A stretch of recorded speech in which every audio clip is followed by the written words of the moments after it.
చూడండి, ఏర్పరిచిన వారు మోసపోతారని గుర్తు. మనకెందుకు బ్రదర్ ఇవన్నీ?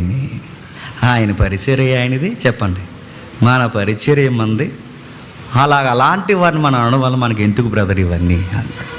పైగా అలాగనేసి ఊరుకుంటే బాగుంది. ఏమన్నాడు తెలుసా? దేవుడు ఆయన్ని అలా వాడుకుంటున్నాడు. చెప్పండి, దేవుడు నిన్ను ఎలా వాడుకుంటాడు?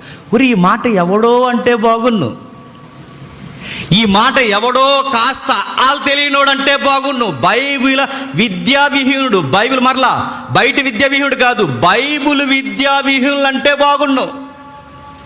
అరే రోజు సత్య విని వాక్యాలు విని మనం ఇంత ఫైట్ చేస్తున్నా ఇలాంటి గుంపులో నువ్వు అంటున్నావంటే ఇప్పుడు చెప్పండి, రెఫరెన్స్ రైటా కదా? ఎంత ఏర్పరచబడిన వారినైనను వారిని సైతము మోసపరచడానికి మిరాకిల్స్ మిరాకిల్స్ మిరాకిల్స్ అని తిరుగుతారు.